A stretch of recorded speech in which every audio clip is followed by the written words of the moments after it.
Jadi di sini Allah menjelaskan bahwa di antara sifat-sifat orang beriman yang beruntung itu adalah yang ayat 4-nya yang mereka menunaikan zakatnya.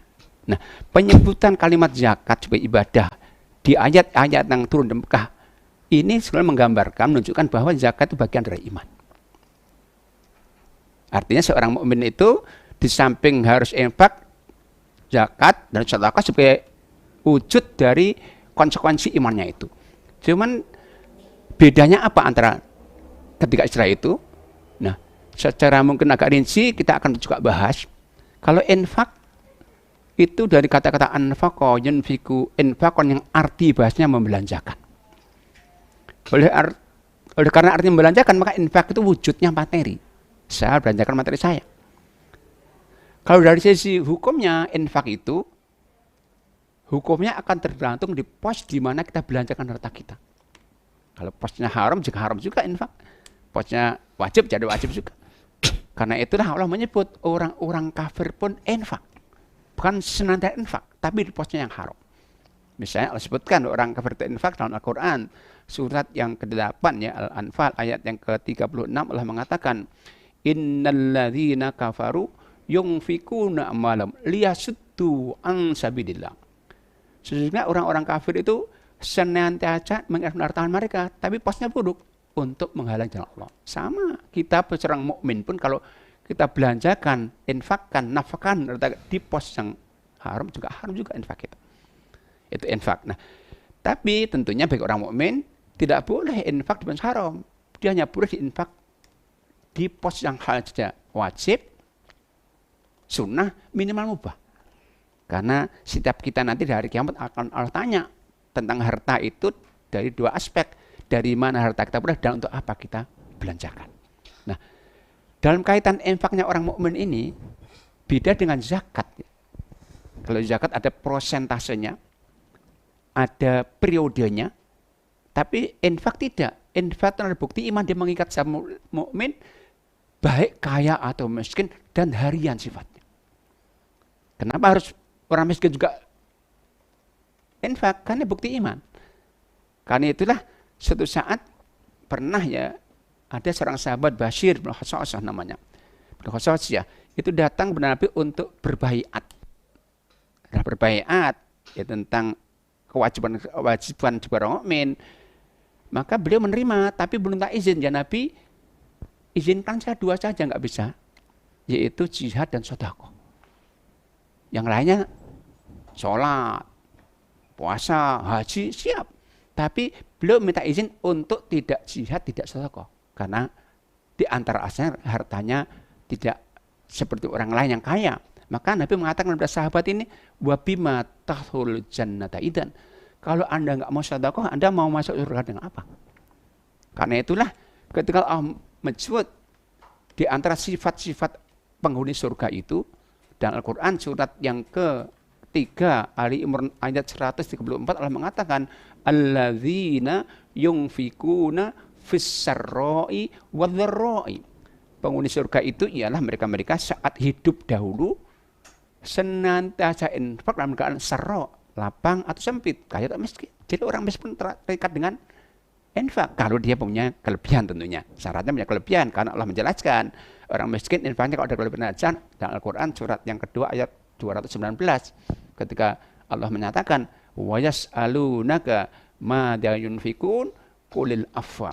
Mereka bertanya kepada kamu Muhammad tentang apa yang harus kami infakkan, maka jawablah al-afwa ketika ada sisa. Tapi orang-orang yang enggak miskin enggak boleh infaknya menunggu sisa. Dia harus harian sifatnya. Hal itu dijelaskan oleh Nabi SAW dalam hadis Bukhari Muslim ketika beliau SAW bersabda, "Ma min yaumin yusbihul ibadu illa wa malakani yanzilan." Tidak ada satu hari pun ketika seorang bisa hidup sampai pagi hari kecuali ada dua malaikat yang turun dari langit dan bumi untuk berdoa saja. Ketika seorang muslim yang didatangi doanya infak, doanya baik malaikat pertama. Allahumma a'ti munfiqan khalafa. Ya Allah berikanlah ganti kepada hamba yang infak pagi ini. Tapi ketika seorang tidak infak, maka malaikat kedua yang doa. Doanya buruk dengan doanya Allahumma a'ti mumsikan talafa. Ya Allah berikan kehancuran bagi mereka yang tidak infak. Nanti infak. Ya. Nah, ketika Allah sebut kata-kata infak Al-Quran, itu sering maksudnya ada zakat.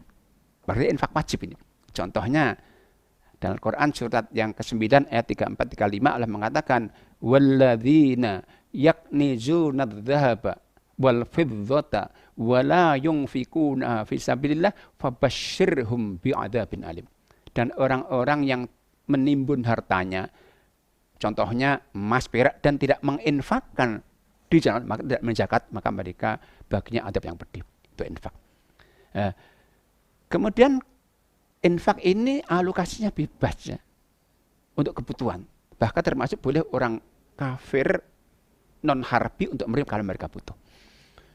Nah, itu infak. Beda dengan sedekah. Kalau sedekah itu dari kata-kata sedekah yasduku sidqan sedekatan yang arti bahasanya benar. Definisi sedekah menurut Rasulullah SAW dalam sebuah hadisnya Rasulullah mengatakan as-sadaqatu burhanun. Sedekah itu bukti kebenaran iman maksudnya. Nah, karena bukti kebenaran iman, maka sedekah itu bentuknya beda dengan infak. Kalau infak materi, sedekah itu nggak harus materi. Karena untuk membuktikan iman kita nggak harus materi. Maka terjemah juga bisa berarti sedekah. Nah, dalam kaitan hukumnya, sedekah juga beda dengan infak. Sedekah karena bukti iman, nggak ada kecuali wajib, sunnah, nggak ada sedekah haram. Nah, setelah kaitan kewajiban kita sebagai orang Islam juga sama, mengikat sifatnya harian seperti infak. Hadisnya juga sahih riwayat Muslim, Nabi mengatakan yusbihu ala sulama ahadikum sedekah. Setiap pagi kalian tuh wajib sedekah atas nikmat sendi yang Allah berikan kepada kalian. Dan kita diberi Allah 360 sendi. Artinya setiap pagi kita tuh wajib sedekah 360. Nabi mengatakan dalam hadisnya tadi, at-takbiru sedekah. Membaca Allahu Akbar itu sedekah. Buat tasbih sedekah. Menjadi tasbih subhanallah sedekah. Buat tahlil sedekah. Menjadi Allah sedekah. Wa amrun bil ma'ruf sedekah. Wa nahyun 'anil munkar sedekah. Dan al-ma'ruf nahi munkar sedekah juga. Bahkan imatatul adza 'anit thariq sedekah. Bahkan membuang duri dari jalan agar enggak ganggu orang itu sedekah juga. Ini kebaikan. Nah, ini sekali lagi juga mengikat. Cuman sedekah karena yang begitu banyak wajib itu tentunya bagi kita umat Islam mungkin ya sebagian kita berat atau mungkin ya karena banyak mungkin sering lupa. Nah, karena itu dalam hadis Nabi mengatakan menunjukkan rahmat Allah wa yujzi'u dzalika raq'atan minad duha. Dan kewajiban sedekah yang banyak tadi bisa diwakili, dicukupkan dengan sholat duha 2 rakaat saja. Itu sedekah. Sama dengan infak, ketika Allah menyebut kata-kata sedekah dalam Al-Quran, sering yang dimaksud adalah zakat. Misalnya dalam Al-Quran surat yang ke-9 ya, ayat yang ke-60 ketika Allah menyebut golongan penerima zakat, Allah menyebutkan sedekah itu innamas shadaqatu. Sedekah itu maksudnya zakat. Itu infak sedekah. Mengikat setiap muslim kaya dan miskin harian sifatnya. Beda dengan sedekah, beda dengan infak, zakat. Kalau zakat itu dari akar kata zaka, zakka, yuzakki, zakka, yazku, dari tazkiyah biya zakatan, itu arti bahasanya adalah suci, berkembang, tumbuh, itu zakat. Namun arti zakat secara syariahnya disebutkan oleh para ulama kita, zakat itu adalah kadar harta tertentu, kadar tertentu ya, artinya tertentu dia 2,5%, 5%, 10%, yang wajib dikeluarkan oleh orang tertentu. Jadi yang wajib mengeluarkan zakat itu orang tertentu, yaitu apa? Orang kaya saja, muslim yang kaya. Untuk dialokasikan kepada kaum tertentu. Jadi keperuntungan zakat itu beda dengan infak sedekah. Dia dikhususkan untuk orang tertentu, yaitu 8 golongan yang Allah sebutkan dalam Al-Quran surat yang ke-9 yang 60. Secara urutan mungkin disebutkan orang fakir, orang miskin, amil zakat, mu'alaf, hamba sahaya, orang yang berhutang, orang yang berjuang di jalan Allah, dan orang kehabisan bekal dan berjalan. Jadi sekali lagi zakat itu kadar tertentu yang wajib mengeluarkan orang tertentu untuk didistribusikan ke kelompok tertentu di waktu tertentu. Ada periodik dia. Nggak seperti zakat. Infak sedekah. Zakat bisa tahunan, misalnya orang yang memiliki simpanan emas, perdagangan, tapi bisa setiap panen, petani misalnya. Jadi waktunya tertentu, syaratnya tertentu. Jadi tidak seperti infak sedekah yang mudah syaratnya. Nah, itu akan coba membahas tentang zakat ya. Nah, zakat khusus ini dalam Islam ada dua macam. Pertama zakat mal atau zakat harta kekayaan, dan kedua zakat fitri atau kita sebut zakat fitrah. Nah, zakat mal itu syaratnya sangat ketat sekali. Itu harta kekayaan kita itu bisa terkena wajib zakat kalau memenuhi syarat. Syaratnya ada 7. Yang pertama ada harta itu hanyalah harta yang halal dan baik saja. Harta haram nggak dizakati karena memang haram. Harta yang dizakati harus baik saja. Tentang syarat ini secara tegas Allah sebutkan dengan memanggil kita orang beriman dan Al-Quran surat yang kedua Al-Baqarah ya ayat 267 ketika Allah mengatakan ya ayyuhalladzina amanu anfiqu min thayyibati ma kasabtum wa mimma akhrajna lakum minal ardi wa la tayammamul khabitha minhu tunfikuna wa lastum bi akhidhihi illa an tubdu fi. Wahai orang yang beriman, infaklah, zakatlah dari yang baik-baik saja dari penghasilan kalian dan dari yang kamu keluarkan dari bumi untuk kalian, dan jangan memilih yang buruk untuk kalian sedekahkan, zakatkan, infakkan, padahal kalian sendiri malas kok mengambilnya kecuali dengan syarat. Itu yang pertama. Yang kedua syaratnya harta itu baru terkena kalau kita miliki secara penuh, nggak ada kaitan hak orang lain. Zakat itu udah personal, bukan berkelompok. Maka seorang suami istri misalnya sama bekerjanya, kok masing-masing hasilnya nggak memenuhi ketentuan, nggak wajib zakat. Meskipun dihimpun itu memenuhi syarat. Yang ketiga syaratnya harta itu telah mencapai nisab. Nisab itu adalah jumlah minimal dari satu harta yang dengannya terkena kewajiban zakat. Nah, nisab masing-masing harta beda. Nisabnya emas, kalau Nabi mengatakan 20 methkol, kurang lebih 84 gram emas. Nisabnya pertanian, Nabi mengatakan 5 wasak, kurang lebih yaitu kalau dikonversikan 653 kg beras. Peternakan sapi, nisabnya 30 ekor sapi. Kambing 40 dan beda-beda. Nah, sehingga kalau orang itu belum mencapai nisab hartanya, misalnya peternak sapi mempunyai 29 ekor. Ini sapinya mahal semua, belum wajib zakat. Karena apa? Nisabnya 30 ekor. Nah, kemudian syarat berikutnya adalah harta itu baru kalau sudah mencapai umur 1 tahun. Sejak capai nisab. Dan ukuran tahun ini waktu adalah bulan Hijriah dan bukan bulan Masehi. Sehingga seorang itu kalau beli emas misalnya, kok bulan Sya'ban 80 gram belum mencapai nisab, nggak usah dihitung. Tapi kalau bulan Ramadan nambah lagi 5 gram sehingga Ramadan 85 gram emas, maka capai nisab, hitungnya tahun depan baru wajib zakat. 1 tahun. Itu tapi untuk ketentuan ini tidak berlaku bagi pertanian. Untuk pertanian khusus itu setiap panen seperti Allah sampaikan lewat firman-Nya surat yang ke-6 Al-An'am 141 Allah mengatakan wa atu haqqahu yauma hasadi, dan keluarkanlah haknya, zakat maksudnya pada setiap panen. Itu untuk pertanian. Sehingga seorang petani itu kalau setiap panen 1 tahun tak panen 3 kali, maka wajib 3 kali kalau masing-masing panen mencapai nisab. Nah, syarat yang berikutnya ada harta itu baru terkena zakat kalau sudah terbebas dari hutang. Karena kalau punya harta banyak, tapi punya hutang banyak juga, dikurangi dulu. Sisa setelah diambil hutang itu kalau mencapai nisab baru wajib zakat. Dan syarat yang ke-6, harta itu baru terkena zakat kalau harta itu harta lebih dari kebutuhan pokok minimum. Artinya harta zakat harta sisa. Setelah dikurangi semua kebutuhan pokoknya. Kebutuhan pokok itu kebutuhan yang apabila nggak terpenuhi nggak normal. Ya makan, minum, tempat tinggal, kendaraan, biaya anak, semua itu pengurang zakat. Sehingga seorang itu kalau punya harta banyak, maka dikurangi dulu kebutuhan pokoknya. Kebutuhan sekolah anak-anaknya, mungkin kontrak rumahnya, mungkin cicilan mobilnya. Nah, sisanya apa bila mencapai nisab baru wajib zakat. Dan yang terakhir, Harta itu baru terkena wajib kalau harta itu berkembang atau berpotensi untuk berkembang. Artinya berakhirnya kita putar atau kita simpan investasi. Maka orang itu kalau beri aset, hartanya itu terkena zakat terlalu niatnya. Kalau nggak niat untuk dikembangkan, ya nggak kena zakat. Contohnya orang beli tanah, kalau niatnya untuk untuk bangun rumah karena nggak punya rumah, nggak kena zakat. Tapi kalau beli tanah untuk perjualbelikan, kena zakat berjalan. Orang beli mobil untuk dipakai, nggak kena zakat.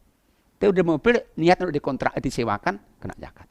Maka ini sekali lagi harta-harta yang nggak berkembang, yang dipakai nggak terkena zakat. Rumah yang dipakai, kemudian yang pakai nggak terkena zakat. Ini 7 syarat yang mengikat dari harta sehingga yang dengannya terkena zakat. Nah ini, kemudian saya ingin jelaskan lagi tentang zakat itu keperuntukannya kali beda dengan infak sedekah. Jadi infak sedekah bebas untuk apa saja kebutuhan selama itu kebutuhan yang baik tentunya. Tapi untuk zakat khusus, Allah hanya khususkan zakat ini untuk 8 golongan yang semuanya orang itu. Itu disebutkan Allah dalam Al-Quran surat yang ke-9 ayat 60 yaitu orang fakir. Orang fakir itu siapa? Menurut para ulama kita, Abu Hanifah, orang fakir itu orang yang mempunyai pekerjaan atau mempunyai pekerjaan tapi penghasilannya nggak bisa menutup separuh kebutuhannya. Separuh juga nggak butuh, nggak cukup, itu fakir. Miskin kondisinya lebih baik. Yang pekerjaannya itu bisa menghasilkan lebih separuh, tapi nggak menutup kebutuhannya. Kebutuhan 3 juta misalnya, kok hanya 2.500.000 itu miskin, berat. Yang ketiga adalah amil zakat. Nah, amil zakat ini para ulama menetapkan ini yang ditunjuk pemerintah, yaitu pegawai resmi memang dalam lembaga infak zakat yang memang resmi pemerintah, bukan panitia, bukan relawan. Itu menurut para ulama tentang amil zakat ini mereka boleh menerima zakat sebagai gajinya atau pekerjaannya itu. Nah, yang keempat adalah mu'allaf. Nah, dalam Islam jamaah rahmatullah dan para muslim ada 2 macam mu'allaf ya. Ada mu'allaf muslim, ada mu'allaf kafir. Mu'allaf itu artinya orang yang sudah dilembutkan hatinya, dicenderungkannya ke Islam. Nah, mu'allaf muslim itu artinya orang sudah masuk Islam tapi belum kokoh keislamannya. Yang diharapkan dengan beri harta dia bisa lebih termotivasi untuk belajar Islam. Nah, ini boleh berikan dari zakat. Tapi mu'allaf kafir ya, orang kafir non muslim ada kajian Islam, kalau diberi harta bisa termotivasi untuk Islam, itu nggak boleh zakat. Infak sedekah itu menurut majelis ulama kita. Nah, kemudian yang kelima adalah hamba sahaya. Nah, sekarang tentunya tidak ada lagi hamba sahaya. Nah, para ulama mengatakan nanti suatu saat mungkin saja bisa terwakili ini oleh namanya tawanan perang. Artinya jika ada peperangan antara tentara Islam dan tentara non-Islam, kok kemudian ada tentara itu di penjara, maka kalau bisa ditebus dengan harta, boleh ditebus dengan zakat. Nah, yang ke-6 yaitu horimin, yaitu orang berhutang. Tapi syaratnya tentunya mereka miskin. Yaitu berarti apa? Hutangnya hutang konsumtif. Kalau hutang produktif, orang-orang kaya juga banyak hutang juga. Ini orang miskin syarat. Kemudian yang ke-7, ini yang sering ada polemik. Fisabilillah. Tapi kalau kita perhatikan, telaah semua pendapat imam madhab, ulama tafsir, semuanya itu mengatakan fisabilillah itu orang yang berjuang di jalan Allah dan bukan proyek kebaikan. Jika zakat itu nggak boleh untuk proyek kebaikan. Masjid ini menerima zakat Anda nggak boleh.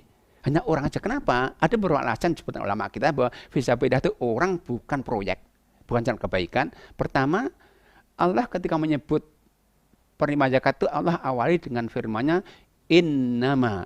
Innama itu bahasa Arab artinya al-hasr, hanya. Nah, kalau fisabilillah dengan proyek kebaikan, maka berarti ini nggak ada gunanya. Karena fisabilillah itu sangat luas sekali. Padahal Allah menghendaki hanya untuk 8 saja. Yang kedua, kalau kata-kata fisabilillah artikan proyek kebaikan, itu para ulama mengatakan itu akan menghilangkan salah satu mukjizat Al-Quran. Apa itu? Jadi Quran itu mukjizat ada pada bahasanya, keindahan bahasanya termasuk susunannya. Nah kalau kemudian sudah diartikan proyek kebaikan, maka nanti akan diartikan begini. Yang pertama orang fakir, orang miskin, orang amil zakat, orang mu'alaf, orang hamba sahaya, orang yang berhutang. Kemudian tiba-tiba proyek kebaikan orang lagi. Gak indah. Yang kedua, akan terjadi pengulangan kata-kata nggak ada gunanya. Kenapa fisabilillah itu kan umum. Kita memberikan zakat kepada orang fakir, fisabilillah. Nah kalau gitu, kalau bisa melakukan proyek kebaikan, maka nggak usah ulang-ulang. Cukup zakat, fisabilillah cukup. Maka pengulangan itu berarti menunjukkan fisabilillah punya arti khusus, yaitu orang yang berjuang jalan Allah. Ada ditambah lagi, dari seorang ulama Hanafiyah mengatakan, tabiat zakat itu tamlik, memindahkan hak milik. Artinya, ketika kita memberikan zakat kepada seorang, berarti harta kita, milik kita menjadi milik orang miskin. Milik orang yang berhutang. Milik orang yang berjuang. Nah kalau zakat kita berikan proyek milik siapa nih? Masjid milik siapa nih? Sosial. Ini alasan-alasan yang disampaikan ulama kita untuk menegaskan bahwa fisabilillah dalam poin yang ketujuh penerima zakat itu adalah bukan proyek tapi orang kebaikan. Itu secara umum.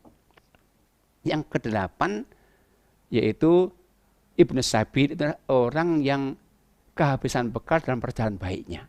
Kalau kemudian dia kehilangan atau habis atau dirampok dan tidak bisa melanjutkan kecuali dengan harta, boleh diberikan zakat orang ini. Nah ini 8 golongan yang sekali lagi Allah sebutkan Al-Quran secara khusus yang berhak menerima zakat.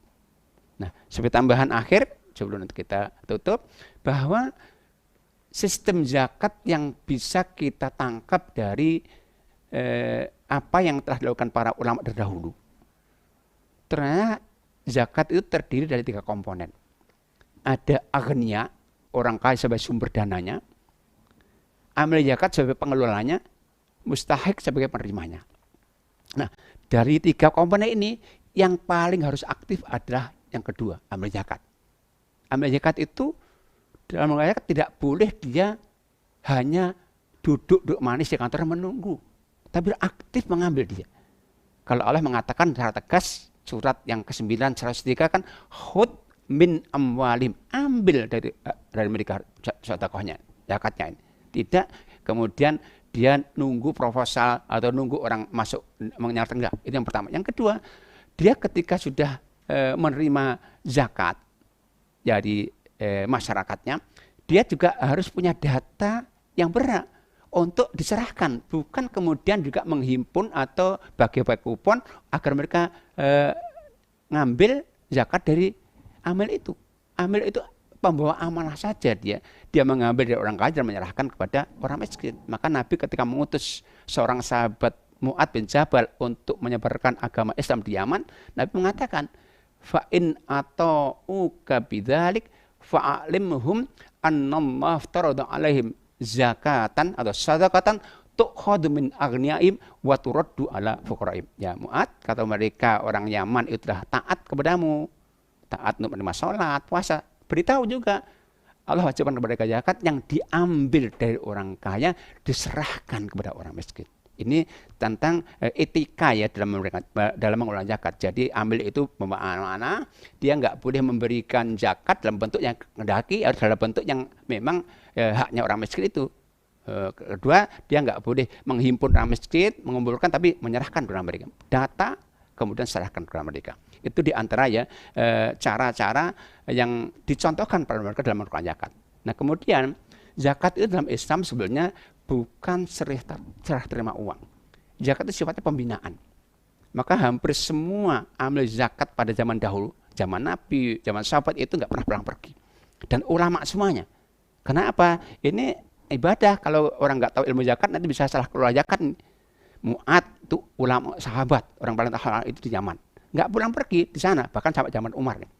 Zaman Umar ada sahabatnya yang namanya Yahya bin Sa'id, tugaskan di Afrika, khusus dia nggak pulang pergi. Nah itu sekali lagi tata cara yang dicontohkan para ulama kita dahulu dalam mengelola zakat, sehingga zakat itu benar-benar bisa bagus dalam pengelolaannya, sehingga efektif bisa menjadi solusi, diantaranya solusi problema ekonomi umat diantaranya.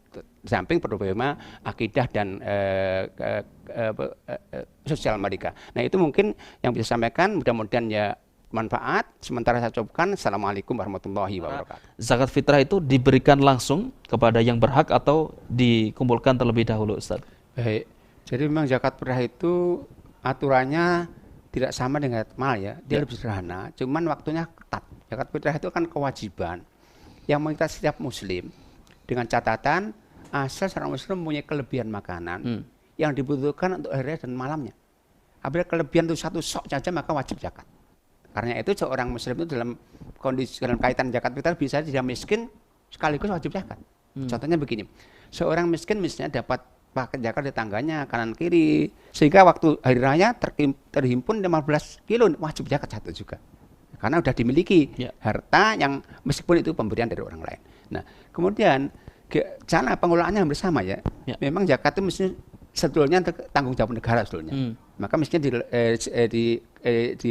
dikelola oleh negara. Kalau kita diwakili oleh lembaga-lembaga itu lebih bagus. Tapi sekali lagi karena memang kita tahu bahwa tidak semua lembaga itu bisa mengcover semua wilayah ya.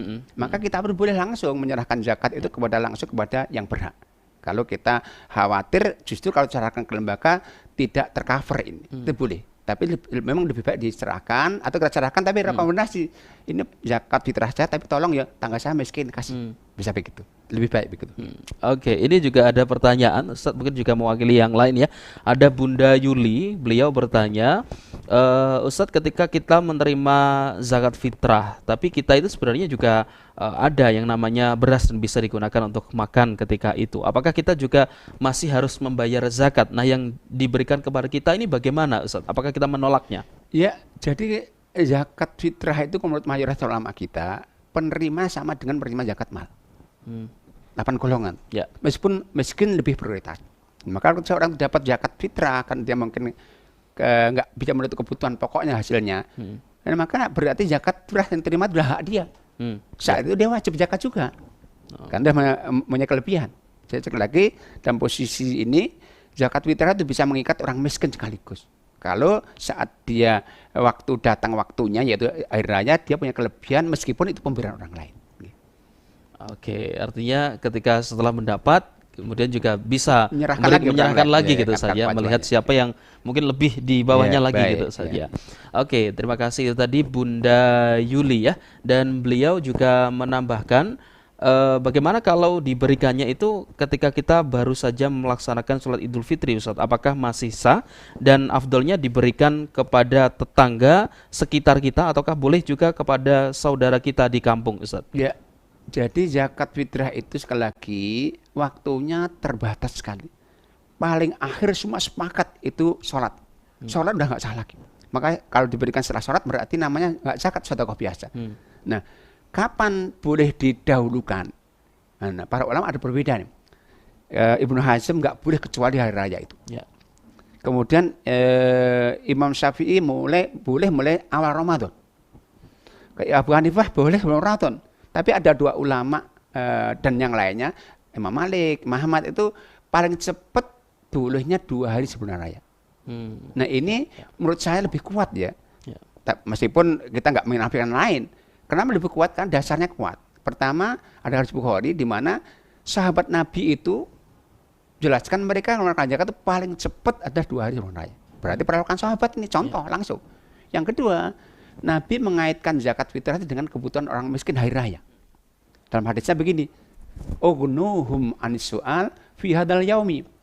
Cukupkanlah orang miskin itu dengan zakat fitrah agar tidak meminta-minta saat raya.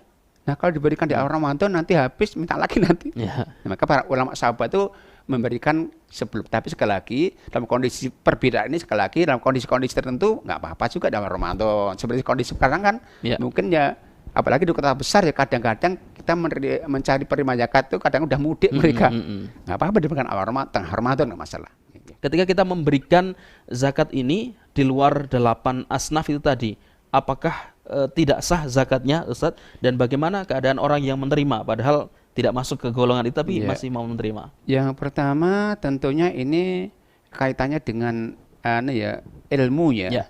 Jadi ketika ibadah itu ada ilmunya. Kalau ibadah dilakukan nggak dasar ilmu bisa salah. Ya. Nah, zakat itu sekali lagi ketika diberikan kepada yang bukan berhak berarti salah, berarti nggak sah zakatnya. Karena jangan kalau menerima mungkin nggak tahu, kalau tahu ya nggak boleh juga dia nggak berhak tapi menerima nggak boleh juga. Sekali lagi zakat itu ibadah, ibadah itu baru benar kalau ada ilmunya. Nah, ilmu zakat itu menetapkan bahwa zakat hanya boleh diberikan kepada kelompok. Tadi yang 8 orang, selain itu berarti nggak boleh. Saya bacakan terlebih dahulu pertanyaan dari Pak Budi di Sidoarjo, bergabung melalui WhatsApp. Beliau bertanya, Ustadz, apakah saat membayar zakat fitrah itu harus disampaikan akadnya sehingga ini adalah zakat saya, ataukah ketika ini zakatnya putra-putrinya, ini adalah zakat putra-putrinya, dan apakah saat zakat fitrahnya ini berupa uang juga harus disampaikan akadnya, Ustadz? Baik.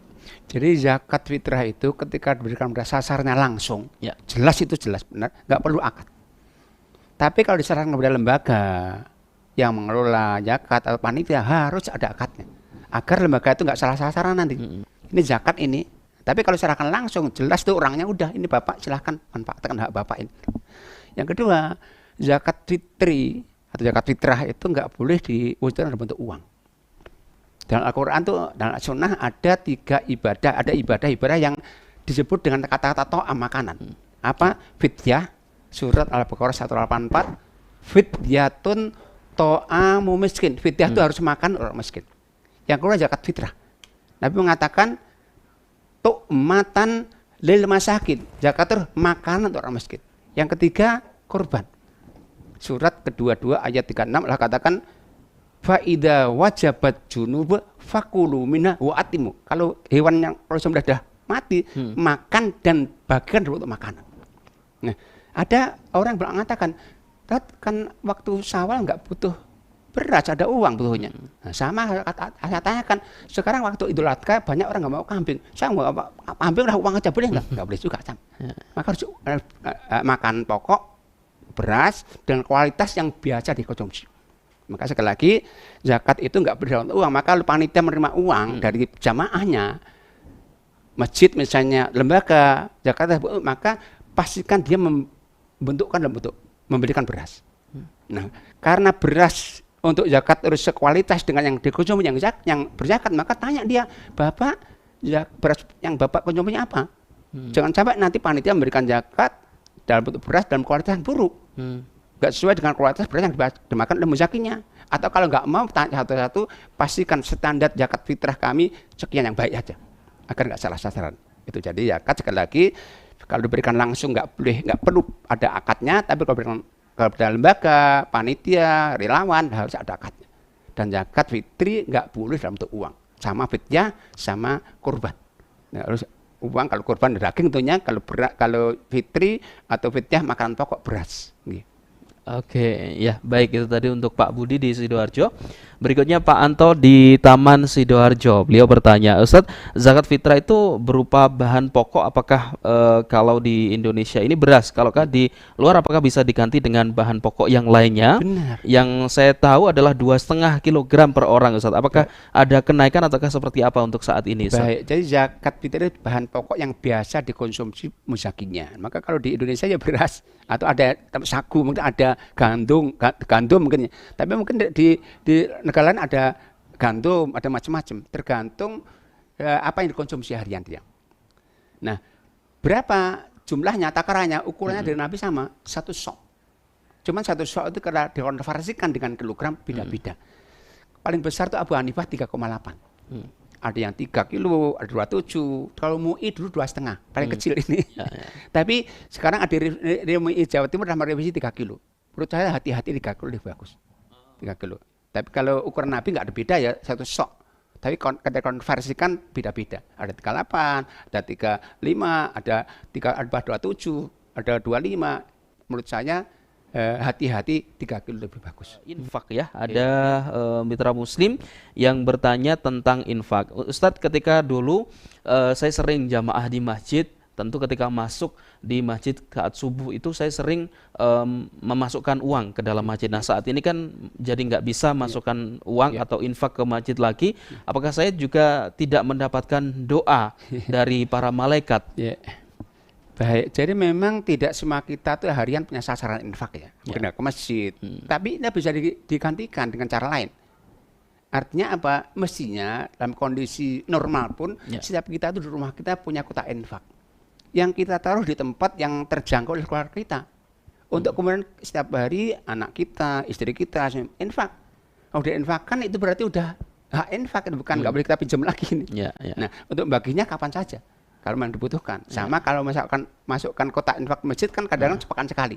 Sama di rumah kita siapkan kotak infak karena kita nggak punya sasaran infak. Nanti setelah terhimpun silahkan dicari sasarannya yang mungkin berhak menerima harta infak itu. Ustadz, kalau infak bersifat harian kemudian dikumpulkan, kemudian seperti yang Ustadz sebutkan tadi, kalau kita kemudian kumpulkan per bulan dan kemudian membaginya itu nanti langsung per bulan itu dibagikan langsung gitu Ustadz, ataukah mingguan ataukah seperti apa Afdol? Jadi kalau kita sekaligus banyak itu ya, kalau menurut saya jangan di akhir bulan. Kalau di bulan nanti kita bisa nggak hidup sampai akhir bulan. Yang kedua, kalau sekalian di awal bulan mungkin untuk sebulan ke depan nggak masalah. Tapi udah jelas untuk sebulan ke depan. Tapi kalau di akhir bulan rawan nanti kita nggak. Tapi menurut saya lebih baik harian memang. Karena malaikat doanya harian bukan bulanan, bukan bulanan. Di harian mestinya begitu, lebih baik gitu. Tapi sekali lagi nggak pasar kalau bulanan awal bulan tapi jangan di akhir bulan. Kalau di akhir bulan rawan nanti kita nggak sampai hidup di akhir bulan. Nah itu infak. Nah tentang pembagiannya sekali lagi bisa kapan-kapan. Kalau kita punya tangga butuh langsung hari itu atau esok atau lusa nggak masalah. Dan infak itu bebas untuk kebutuhan, bahkan orang kafir pun selama bukan orang kafir harbi itu boleh kalau memang butuh. Beda dengan zakat tadi ya. Zakat memang hanya untuk 8 golongan yang semuanya itu muslim. Oke, ya. Baik, berikutnya yang bergabung melalui YouTube, saya coba sapa Pak Tulus Widodo. Terima kasih yang telah bergabung melalui YouTube. Beliau bertanya, Ustadz, kalau untuk zakat fitrah itu bagi seorang wanita yang saat ini hamil atau yang mau melahirkan, apakah janin yang dikandungnya itu wajib disakati ataukah tidak, Ustadz? Bagaimana ketentuannya? Baik, jadi kalau mayoritas ulama itu ukurannya kelahiran ya. Kelahiran, maka itu wajib zakat itu terakhir kan hari sholat ya. Maka kalau seorang itu melahirkan setelah sholat nggak wajib zakat karena lahirnya sudah habis masa wajibnya. Tapi kalau lahirnya di awal Ramadan atau di akhir Ramadan, maka berarti dia lahir di waktu wajib. Berarti wajib zakat. Tapi kalau di kandungan belum lahir nggak wajib. Insya Allah. Oke, ya. Baik, seperti itu ya Pak Tulus Widodo ya. Berkaitan juga, Ustadz, ada pertanyaan, bagaimana kalau ada anak kita yang memang belum bekerja dan ini masih sekolah, apakah menjadi tanggungan orang tua? Dan bagaimana kalau anak ini kemudian nanti sudah menikah, apakah menjadi tanggungan suaminya untuk zakat fitrah ini? Saya ditanyakan. Jadi seorang itu terkena zakat atas nama dirinya dan yang di bawah tanggung jawabnya. Maka anaknya, istrinya semua tanggung jawabnya, wajib zakat atas nama mereka juga. Termasuk anak yang tadi yang masih sekolah, kuliah, tanggung jawab. Tapi kalau udah dia nikah, putri, maka dia tanggung jawab suaminya.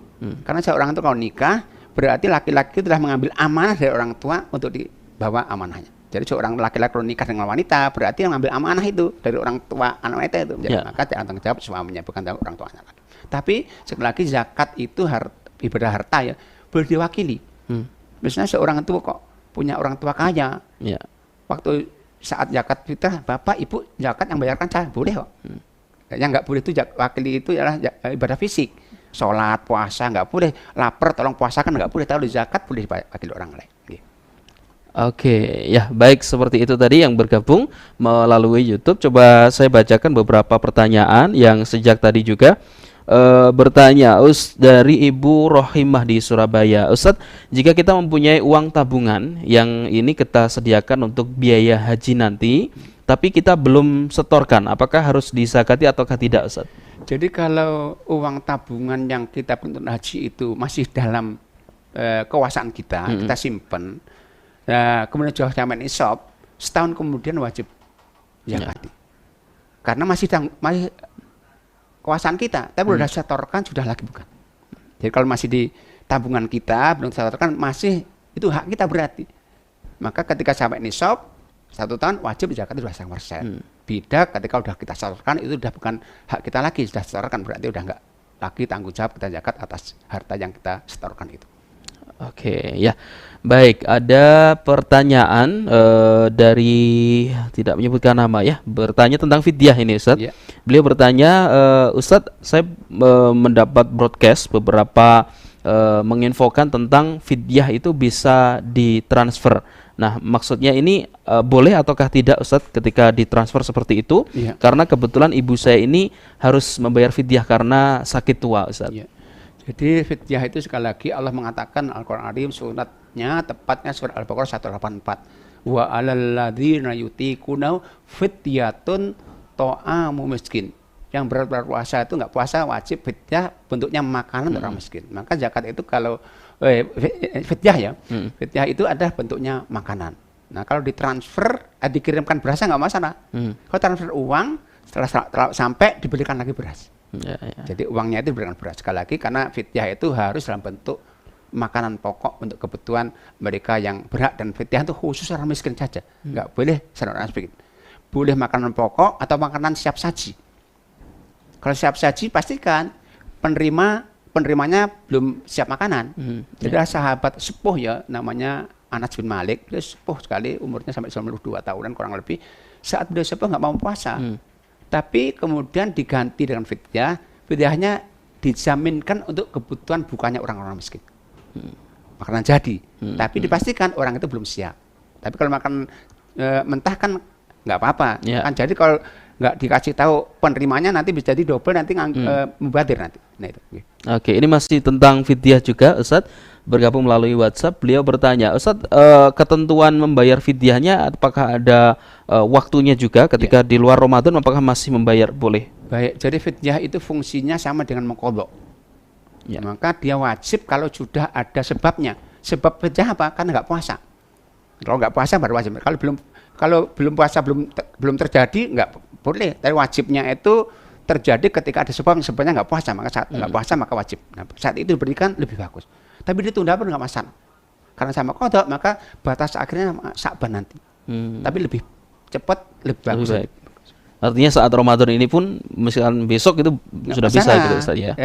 Awalnya saat nggak puasa itu awal wajibnya Ya. boleh ditunda sampai nanti Sya'ban. Karena Oke. fungsinya sama dengan qadha Ramadan. Tapi sekali lagi kalau ibadah itu lebih cepat lebih bagus. Mulai awal wajibnya itu sudah lebih bagus untuk diberikan. Oke, ya. Baik, berikutnya saya bacakan pertanyaan dari Bu Ira ya di Surabaya. Beliau bertanya melalui WhatsApp, Ustadz, ketika saya memberikan zakat atas nama anak saya, ya, ini ketika saya memberikan zakat ini juga saya tambahi berkaitan dengan sembako lain, Ustadz, seperti hanya gula, kecap, minyak dan lain-lain. Apakah ini boleh ataukah bagaimana Ustadz hukumnya? Jadi ibadah harta itu kewajibannya sudah tunaikan, dilebihkan lebih bagus. Allah katakan kok itu ketika fidyatun ta'am faman tatawwa khairan, yang sukarela memberikan lebih lah. Jadi lagi kalau kita berikan zakat fitri ya, 3 kilo kasih uangnya, kasih lauknya, kasih lebih bagus lagi. Nah, minimal yang wajib. Kelebihannya itu akan lebih baik bernilai sedekah atau infak nanti. Oke, ya. Baik, terima kasih yang bertanya Bu Ira tadi ya, bergabung melalui WhatsApp. Berikutnya ada pertanyaan juga dari 441 ya, yang nomor belakangnya tadi. Beliau bertanya, Ustadz, dari 8 asnaf itu saya lihat yang golongan ghorim, Ustadz, yang saat ini jarang sekali disentuh, padahal saat ini banyak orang yang dikatakan ghorim itu tapi tidak tersentuh oleh lembaga amil zakat. Nah, bagaimana sikap kita, Ustadz, sebagai seorang muslim? Jadi ghorim itu sering kondisinya lebih parah daripada fakir miskin.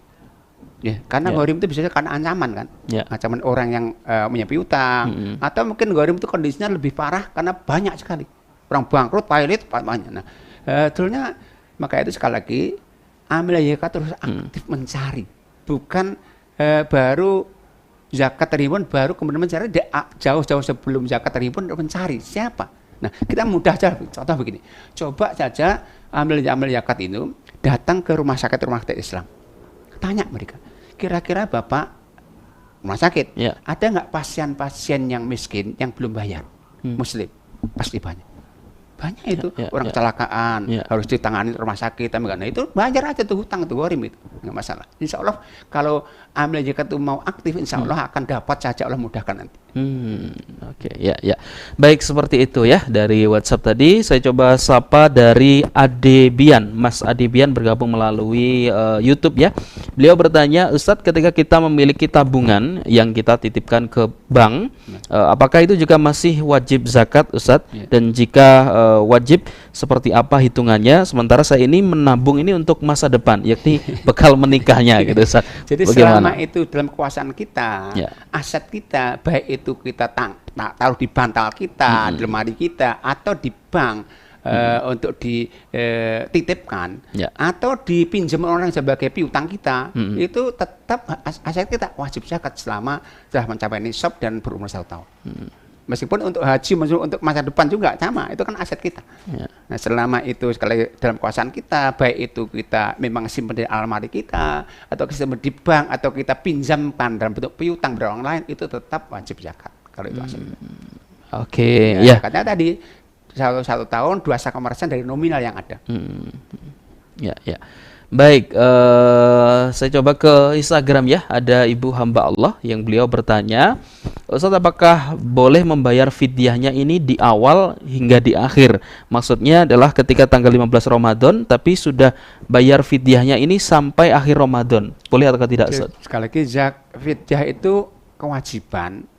Dia baru timbul kewajiban karena menunggu sebab. Sebabnya apa? Enggak puasa. Kalau kita tengah Ramadan, nggak boleh fidyah untuk yang akhir Ramadan, belum ada sebabnya kok. Jadi saat orang nggak puasa, itulah muncul kewajiban fidyah, baru dibayarkan. Nah, kalau belum muncul sebab, untuk apa? Kalau diberikan infak nanti nilainya nanti, bukan fidyah namanya. Fidyah itu adalah kewajiban yang muncul sebab kewajiban karena ada sebab nggak puasa. Maka nggak boleh didahulukan. Mending lebih baik diakhirkan gitu saja. Atau lebih bagus itu setiap hari. Bagus itu. Hari puasa langsung bayar, hari puasa nggak masalah. Tapi di akhir Ramadan nggak masalah. Dalam bentuk buka puasa kan lebih bagus. Membantu orang sekali dapat pahala memberikan iftar kepada orang. Ya, berikutnya pertanyaan terakhir mungkin ya di sore hari ini, Ustadz. Ketika kita membayar fidyah, apakah juga boleh disertakan ketika kita membayar zakat? Barengkan maksudnya? Dibarengkan. Nggak masalah. Boleh. Karena ya, kalau zakat kan ada batas akhirnya ya, yaitu sampai sholat. Nah, berarti kan bayarnya kan sebelum sholat juga. Masalah. Boleh. Baik, terima kasih tadi ya pertanyaan yang bisa kita bacakan dan jawab oleh Ustadz Agung Jahadi LCMA. Mohon maaf untuk beberapa pertanyaan yang mungkin belum bisa kita bacakan karena keterbatasan waktu. Ustadz, untuk menambah keberkahan kita semua di sore hari ini, monggo ditutup dengan doa, Ustadz. Baik. A'udzubillahi minasyaitonirrajim. Bismillahirrahmanirrahim. Alhamdulillahirabbil alamin. Hamdan yuwafi ni'amahu wa yukafi'u mazidah. Ya Rabbana lakal hamdu kama yanbaghi li jalali wajhika wa adhimi sultanik. Allahumma salli wa sallim ala nabiyyika Muhammad wa ala alihi wa sahbihi wa sallim tasliman katsira. Rabbana dhalamna anfusana wa illam taghfir lana wa tarhamna lanakunanna minal khasirin. Rabbana ighfir lana wa li ikhwanina alladhina sabaquna bil iman. ولا تجعل في قلوبنا غلا للذين آمنوا ربنا إنك رؤوف رحيم. اللهم اصرف عنا الوباء والبلاء. اللهم أخرجنا مما نحن فيه من الهم والحزن والكرب. اللهم إنا نعوذ بك من البرص والجنون والجذام وسيء الأحقاب. اللهم اكفنا بحلالك عن حرامك وأغننا بفضلك عمن سواك. Rabbana hab lana min azwajina wa dzurriyyatina qurrata a'yun waj'alna lil muttaqina imama. Rabbana atina fid dunya hasanah wa fil akhirati hasanah wa qina adzabannar. Wa subhana rabbika rabbil izzati amma yasifun wa salamun al mursalin walhamdulillahi rabbil alamin. Terima kasih Ustadz Agung sudah hadir. Semoga senantiasa sehat Ustadz ya. Kita bisa berjumpa kembali di lain kesempatan ke depan. Assalamualaikum warahmatullahi wabarakatuh. Waalaikumsalam warahmatullahi wabarakatuh.